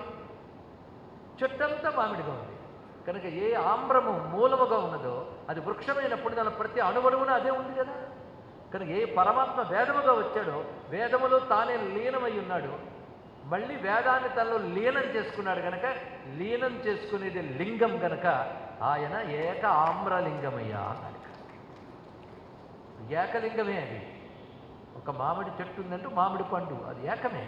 మరి అనేకంగా కనబడుతుంది కానీ ఏకమే అనేకం కనుక ఏకమే. ఒక్క మాటలో ఎంత ఆలోచించండి. ఇది ఆలోచిస్తే మీరు ఏకామ్రనాథ అనేది ఒక మహామంత్రంగా తెలుసుకోండి. నేననలేదు ఆ మాట, ఒక మహర్షి చెప్తాడు, అది రేపు వింటాం. మొత్తానికి ఏకామ్ర కథ ఎలా వచ్చిందో ఇప్పటి వరకు మనం చెప్పుకున్నాం. ఈ ఆమ్ర వృక్ష కథ అంతా కూడా మనకి కామాక్షి విలాస గ్రంథంలో కనబడుతుంది. పైగా అనేక పర్యాయాలు ఇలాంటి కల్పాలను ఎన్నో చూసిన మహానుభావుడికి ఈ కల్పం చివర ఇటువంటిది కనబడింది. పైగా హాయిగా మామిడి చెట్టు కింద ఒక అరుగుండేటప్పుడు దాని మీద కూర్చుని తింటున్నట్టు సుబ్రహ్మణ్య స్వామి వారు. అంటే ఎంత భద్రంగా ఉందండి. అంత వచ్చిన జలం కూడా దీన్ని మాత్రం ఏం చేయలేదు. అందుకే ప్రళయకాలంలో కూడా నశించని క్షేత్రమే కాంచీ క్షేత్రము. కాశీ వలనే అది తెలుసుకోవాలి. అందుకే దీనికి మరొక పేరు చెప్తున్నారు, ప్రళయ జిత్ క్షేత్రము. ప్రళయ జిత్ క్షేత్రం అంటే ప్రళయాన్ని కూడా జయించని క్షేత్రం. తైజస క్షేత్రము ఇది మరొక పేరు. ఇందాక చెప్పుకున్నాం. కైలాసం మరొక పేరు, మహాశ్మశానం మరొక పేరు. ఇంతవరకు మనం మహాశ్మశానం అంటే కాశీ ఒక్కటే అనుకున్నాం. కాంచీ కూడా మహాశ్మశానం అంట. ఇది కొంచెం ఆశ్చర్యంగా ఉందా?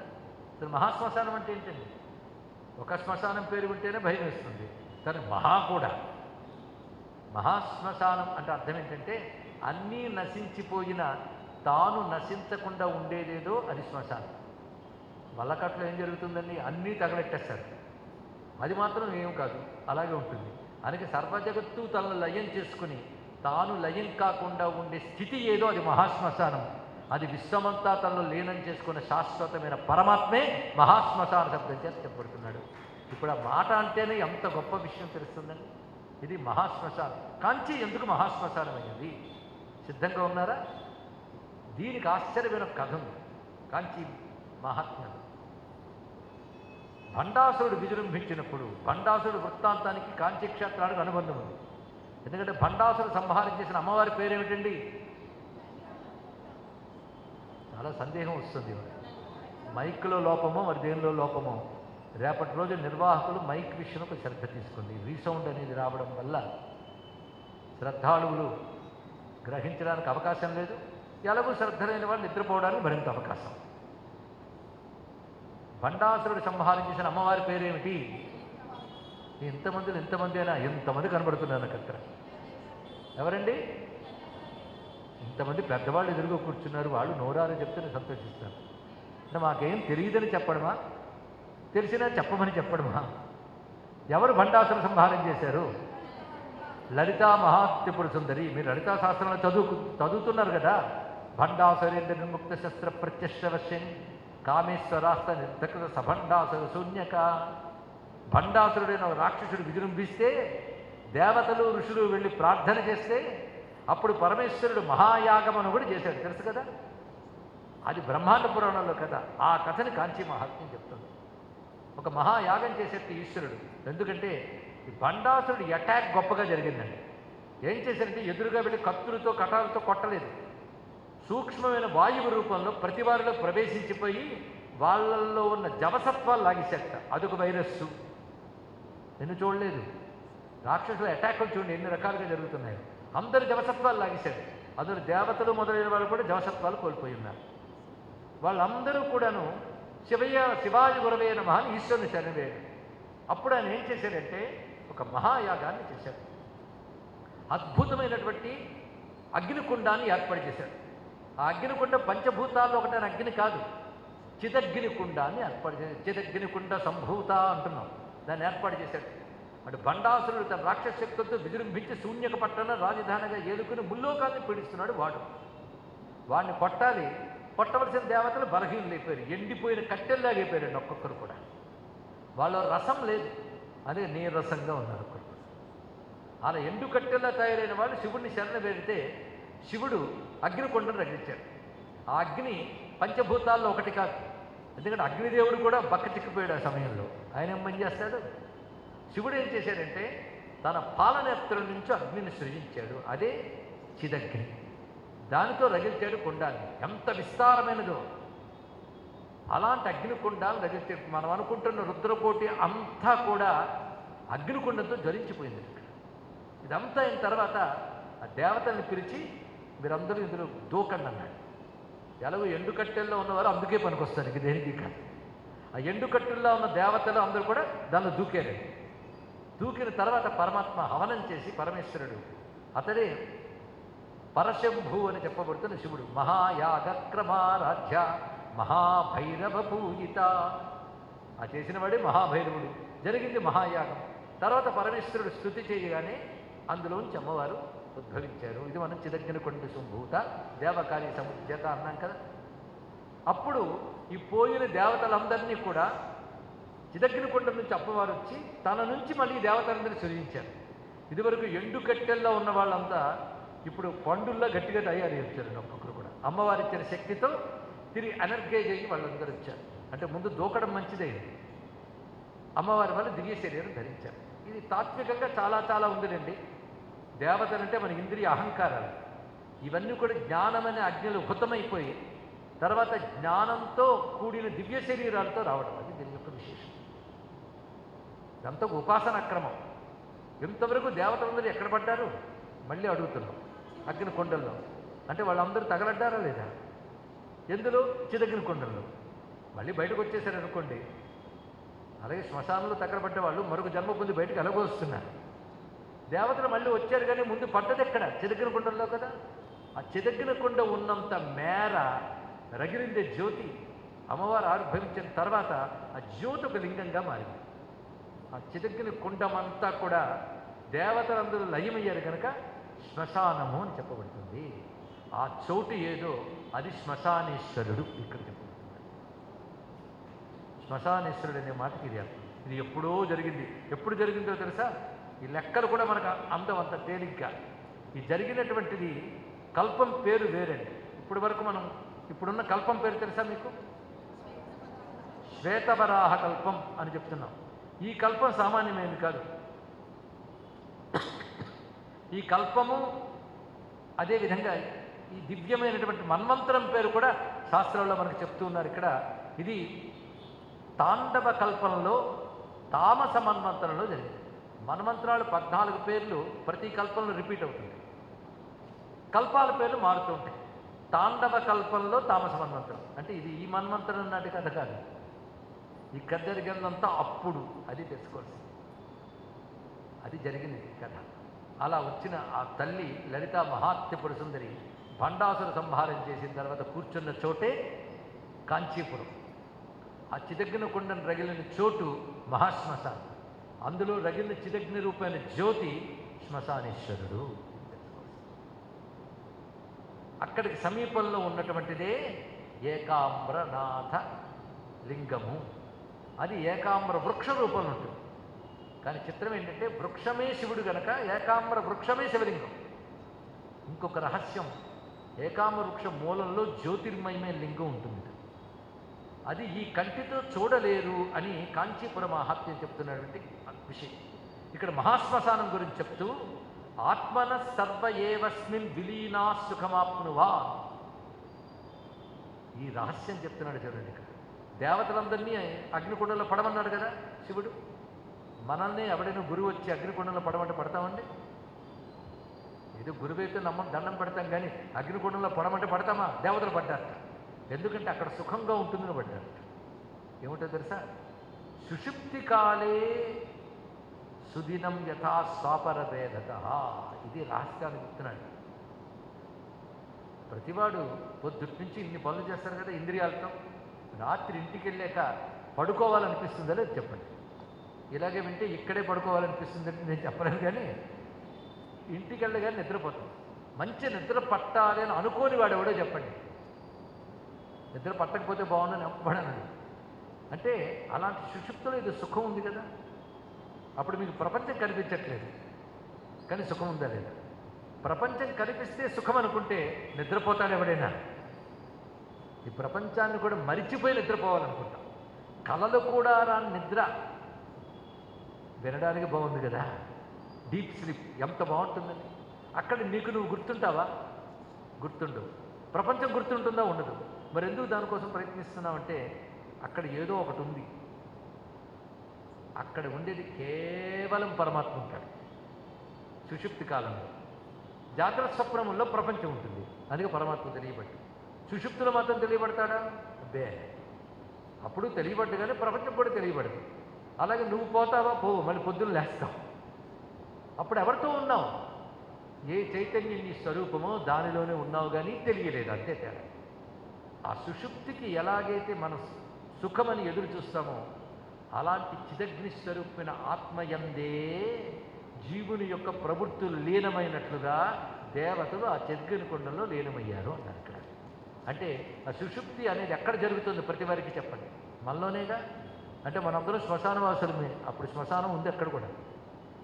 ఇది తాత్వికంగా ఇలా ఆలోచించండర్రా అని పురాణంలో ఇక్కడ చెప్తున్నాడు. మరొక్కసారి శ్లోకం చదువుతాను. అందరికీ కాకపోయినా కొందరికైనా ఇది అందంగా అనిపిస్తుంది చెప్తున్నాం. ఆత్మా న సర్వ ఏవస్మిన్ విలీనా సుఖమాప్నువాన్ సుషుప్తి కాలే సుదినం యథా స్వాపర భేదత తదేతదభవల్లింగం తదా ప్రభృతి శూలినః శ్మశానేశ్వరమిత్యేవ ప్రసిద్ధం పృథివీతలే తల్లింగే సర్వదా లింగి సాంబ సగణ ఈశ్వర.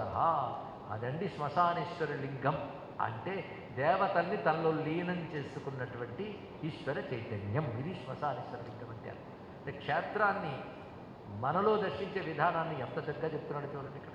ఈ శ్మశానేశ్వర లింగాన్ని మనం నమస్కారం చేసుకొని అక్కడికి కొంత దూరంలో ఉన్నటువంటిది ఈ ఏకామరనాథ క్షేత్రము.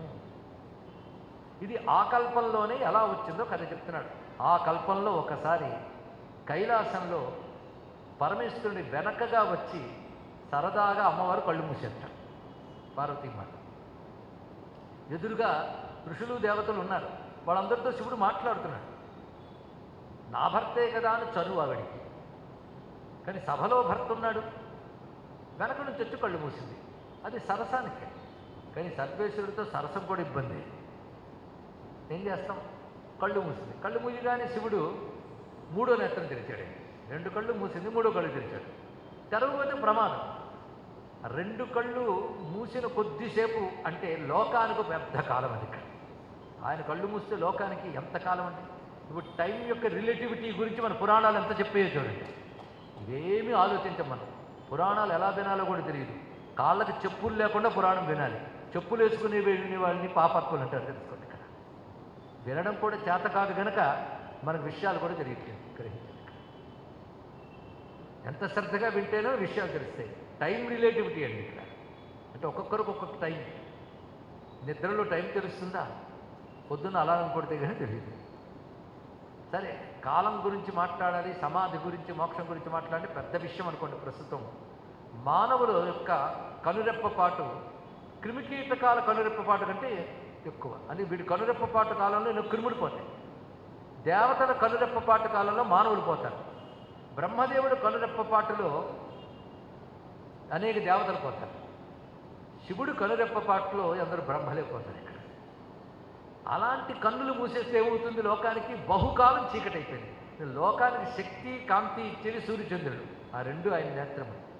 చెప్పడంలోనే శివుడు అంటే 2 కళ్ళున్న మనిషి కాడు, సూర్యచంద్రుడు నేత్రముగా కలిగిన విశ్వస్వరూపుడు అని దీన్ని బట్టి తీసుకోవాలి. ఇక్కడ ఎప్పుడైతే 2 కళ్ళు మూయడం జరిగిందో లోకాలు చీకట్లయిపోయాయి.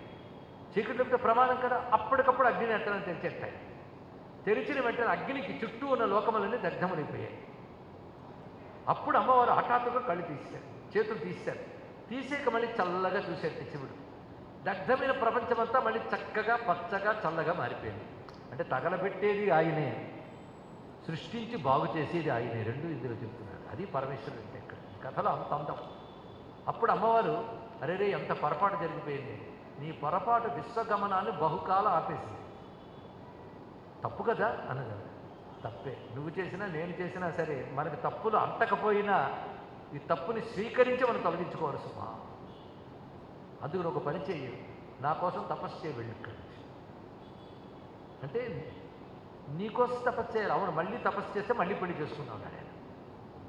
కైలాసం నుంచి వాడు బయలుదేరి వచ్చి గౌతమ మహర్షి దగ్గర ఉపదేశం తీసుకొని శివుడు చెప్పిన ప్రకారంగా హిమాలయాల్లో కతముడు అనే మహర్షి, ఆయన కచ్చైనుడు అని పేరుకుంటున్నాడు. ఆయనకి కుమార్తెగా కలిగి, పైగా ఆయనకి పత్ని లేదు, తపస్వి. ఆయన కుమార్తెగా కలిగి ఆయన మోక్షం వచ్చిన తర్వాత నువ్వు బయలుదేరి తిన్నగా కాంచీపురం చేరుకో. ఈ తోవలు నువ్వు కాశీకి వెళ్ళాలి. నువ్వు వెళ్ళే సమయానికి అక్కడ కరువు ఉంటుంది. ఆ కరువు కాటకాలు పోగొట్టి అన్నపూర్ణగా అక్కడ ఒక రూపంతో ఉంటూ అక్కడ నుంచి కాంచీపురానికి చేరుకో. అక్కడ నీకు శివలింగం కనబడుతుంది, దాన్ని పూజించు. ఇది శివుడు చెప్పినది. ఆరాధించి తపస్సు చేయి, అప్పుడు నేను పెళ్లి చేసుకుంటాను, మళ్ళీ కైలాసానికి వస్తామని చెప్పాడు శివుడు. సరే అని బయలుదేరింది అమ్మవారు. ఇదంతా ఒక లీల అంటారు. ఆ లీల ప్రకారంగా అమ్మవారు ముందు చేరింది హిమాలయాలు. హిమాలయాల్లో ఈ కతముడు అనే మహర్షి వద్దకు వచ్చి తను స్వయంభూ రూపంతో ఒక పాపగా అక్కడ ప్రకటింపబడింది. తపస్సు చేస్తున్నాయని ఒక్కసారి చూశాడు. ఆహా అని ఆశ్చర్యపోయి వెంటనే ఆమెను కుమార్తెగా స్వీకరించాడు. 8 ఏళ్ళు ఆ తల్లి అక్కడ పెరిగిందండి. అంటే 8 ఏళ్ళు అంటే 9 ఏళ్ళకి వచ్చింది అనుకుందాం.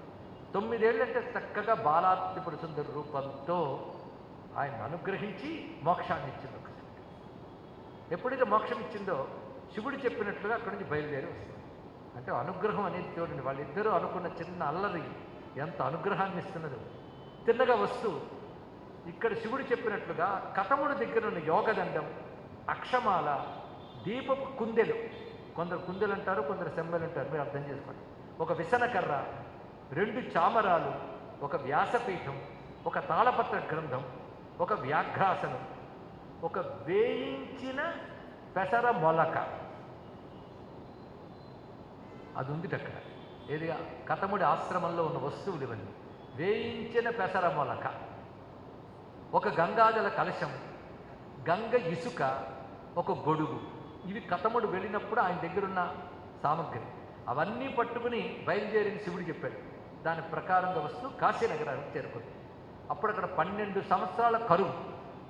వెళ్ళింది జగన్మాత కదా, అన్నపూర్ణగా అక్కడ ఉంటూ అందరి కరువు తీర్చేసింది. ఆ రూపంతో ఒక రూపం అక్కడ ఉంచి అక్కడి నుంచి క్రమంగా చేరుకుంది కాంచీపురం. సరిగ్గా మామిడి చెట్టు వద్దకు వచ్చింది. అక్కడ శివుడు వర్ణించినట్లు మరికొన్ని వస్తువులు ఉంది. అక్కడ ఒక వ్యాఘ్రాసనం ఉంది. అక్కడ ఒక సోమ వృత్తం ఉంది. అంటే లింగానికి చుట్టూ ఉన్న వృత్తాకారం ఒకటి ఉంది. దానికి సూత్రం ఉంది, సోమసూత్రం. ఒక కుండ, ఒక సైకత లింగం, ఇవి అక్కడ కనబడ్డాయి అమ్మవారి కోసం. అమ్మవారు తిన్నగా వెళ్ళి ఈ తీసుకెళ్ళిన జపమాల మొదలైనవి ఏవైతే ఉన్నాయో వాటిని అక్కడ సమర్పణ చేయగానే అక్కడ చిత్రంగా ఇద్దరు యువతులు సిద్ధంగా ఉన్నారు ఆవిడ కోసం. అంటే అమ్మవారి పరిచర్య కోసం పరిచారకులకి ఇద్దరున్నారు. ఒక చిలుకు కూడా అక్కడ ఉంది. ఇవన్నీ అమ్మవారి ముంజేతులు కదే కదా. ఒక ఆవు, తనకు తాను రగులుతున్న ఒక అగ్నిహోత్రం, ఇవి అక్కడ ప్రకాశిస్తున్నాయి. అక్కడ కూడా ఒక పెసరగింజ. సాంకుర తప్త ముద్గరం అన్నారు సంస్కృతంలో. తప్త అంటే వేయించిన, కాగిన. సాంకుర మొలకతో ఉన్న, ముద్గరం అంటే పెసరగింజ. ఆ పెసరగింజ ఈ పెసరగింజ రెండు తీసుకుంది అమ్మవారు. అక్కడ ఒక జలతీర్థం కూడా ఉంది. అంటే ఇప్పుడు వెళ్ళేటప్పటికీ అక్కడ అన్ని ఏర్పాట్లు ఉన్నాయి. అక్కడ తపస్సు చేసింది. ఈ తపస్సు ఎంత గొప్పదో శివుడు పరీక్షించాలనుకున్నట్టు. ఇదివరకు అమ్మ పార్వతీదేవిగా చేయలేదా? మళ్ళీ లేలెందుకు? ఇద్దరు ఒకటే అయినా ఇప్పుడు మళ్ళీ వేరుపడి మళ్ళీ తపస్సు. ఈవిడ తపస్సు ఎంత గట్టిదో చూడాలని శివుడు నెత్తి మీద ఉన్న గంగని పిలిచాడు. ఒక్కసారి నువ్వు వెళ్ళి ఆ శివలింగాన్ని కొట్టేసేయండి. వెంటనే ఆవిడ సంతోషంగా పైనుంచి వస్తూ శివుడి శరీరం అంతా తడిపి వెళ్ళింది. శివుడి శరీరం అంటే ఆ రోమకూపాల నుంచి వెళ్ళేటప్పటికల్లా గంగకి మరింత పవిత్రత వచ్చింది. శివుడి శరీరంలో రోమకూపాల నుంచి రాగానే తీర్థానికి అంత శక్తి ఉందంటే మొత్తం బ్రహ్మాండాలన్నింటిలో కలిపితే 3.5 కోట్ల తీర్థాలు ఉంటాయి. శివుడి శరీరం నుంచి రాగానే 3.5 కోట్ల తీర్థశక్తులు గంగలో ప్రవేశించి అలా వచ్చింది. ఆ వస్తు ఈ లింగాన్ని కొట్టేద్దామని వస్తుంది. ఇక్కడ అమ్మవారు చూశారు. వెంటనే ఏం చేయాలని ఆలోచించి కంప అంటే వణికిపోయింది, భయపడిపోయింది. అలా వచ్చినప్పుడే కంపా నది అని చెప్పబడుతుంది ఇక్కడ. అలా వచ్చినటువంటిది ఎప్పుడైతే తీవ్రంగా వచ్చిందో వెంటనే తన శక్తి అయిన దుర్గను ఆవిడ స్మరించి, ఆవిడ ప్రళయబంధిని దుర్గాన్ని చెప్పామే ఆవిడ వచ్చి ఆవిడ ఏం చేసిందంటే కపాలంతో మొత్తం పట్టుకుని తీసేసుకుందండి. అమ్మయ్య, ప్రవాహం ఆగింది. మళ్ళీ శివుడు ఊరుకుంటాడా?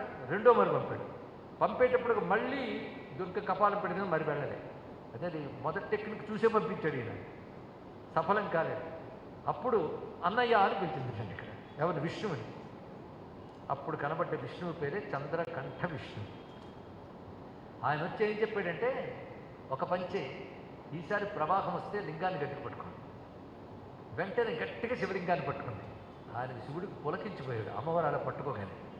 పై గట్టిగా పట్టుకోవడంలో వక్షస్థలం హత్తుకుంది. రెండవది ఆవిడ చిన్నపిల్ల, బయలుదేరినప్పుడు 9 ఏళ్ళు, ఇప్పుడు 12 ఏళ్ళు అమ్మాయికి. ఆవిడ అలా పట్టుకోగానే ఆ చేతుకున్న కంకణాలు సైకతలింగం కదా ముద్రగా అంటుకున్నాయి. మురిసిపోయాడండి శివుడు. మంచి పని చేసిన గంగని పంపించి, లేకపోతే ఈవిడ ఇలా పట్టుకున్న ఆనందం నాకు ఎప్పుడు కలుగుతుంది అనుకున్నాడు ఆయన. ఆ తర్వాత లింగం నుంచి ఒక్కసారి ఆవిర్భవించి ఈ 12 ఏళ్ల పిల్లల్ని ఎత్తుకుని ఒళ్ళు పెట్టుకున్నాడు ఆయన. అప్పుడు బ్రహ్మాది దేవతలు వచ్చి నమస్కారం చేశారు. ఆ సమయంలో వీళ్ళిద్దరికీ వివాహం అనేది ఏర్పాటు చేయని ఋషులు కల్పించిందిట. అగస్త్య మహర్షి మొదలైన వారు అక్కడ ఉన్నారు. ఇదివరకు పెళ్లికి రాని ఋషులు ఎవరైతే హిమాలయాల్లో ఉన్నారో వాళ్ళందరూ అక్కడ ఉన్నారట. వాళ్ళకి పెళ్లి చూపించడం కోసం మళ్ళీ పెళ్లి చేసుకోవాలనుకున్నారు ఎవరు? కామాక్షి ఏకాంబరనాథుడు. ఎందుకంటే శివుణ్ణి మెప్పించడం కోసం అమ్మవారు ఏం చేశారంటే సమస్త శక్తి క్షేత్రాల్లోంచి తన శక్తిని కళ్ళల్లో తెచ్చుకుని శివుడి కోసం తపస్సు చేశాడు. అందుకే ఆవిడ కామాక్షి అని చెప్పబడుతూ తపస్సు చేసింది ఆ తల్లి. ఇప్పుడు వారిద్దరికి వివాహం చేయించే పెద్దవరు అంటే విష్ణువు. ఆయనే కన్యాదానం చేయడం సిద్ధమయ్యాడు. అమ్మవారికి సోదరుడు కదా.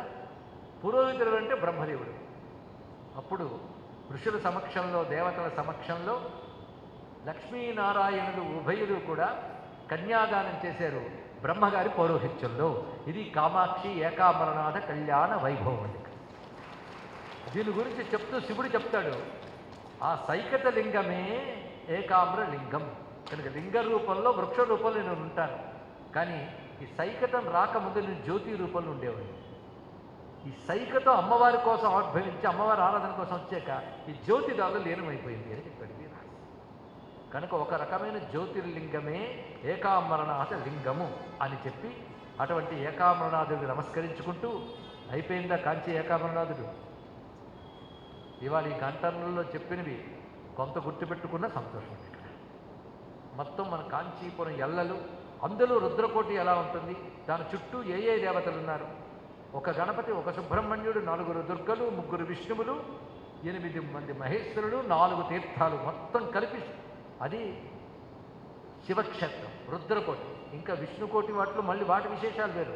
అయితే ప్రస్తుతం సబ్జెక్ట్ ఈయనే కనుక ఈయన గురించి చెప్తున్నాం. ఆ 8 మహేశ్వరుల గొప్పతనం గ్రహించాం. ఇంకా మరికొన్ని శివక్షేత్రములు అక్కడ ఉన్నాయి, వాటి మహిమ ఏమిటి, అవి ఎలా వచ్చాయి, ఈ కాంచీపురంలో ఉన్న అద్భుతాలు ఏమిటి, ఇంకా కాంచీ మహాత్మను ఎన్ని కనబడ్డాయి అనేది అవన్నీ కూడా సహృదయులతో పంచుకోవాలని ఈ 3 రోజులు మనం సంకల్పించుకున్నాం. ఇవాళ మనకి దర్శనమిచ్చి అనుగ్రహించిన కాంచీ ఏకాంబరనాథ స్వామి వారి పాదపద్మాలకు నమస్కరిస్తూ అమ్మవారు కామాక్షి మాతకు అంజలిస్తూ సర్వం శ్రీ పరమేశ్వరార్పణమస్తు. శ్రీ వరదరాజాయ నమః. శ్రీ ఏకాంబరనాథాయ నమః శివాయ. శ్రీ ఏకాంబరనాథాయ నమః శివాయ. శ్రీ ఏకాంబరనాథాయ నమః శివాయ.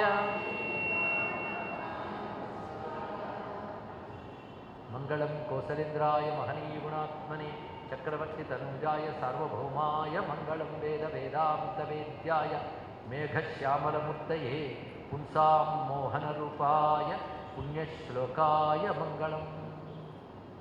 కాంచీక్షేత్ర నివాసాయ కామాక్షీపతయే నమః. శ్రీమద్రమారమణ గోవిందో హరి గోవింద. నమః పార్వతీపతయే. హర హర మహాదేవ హర.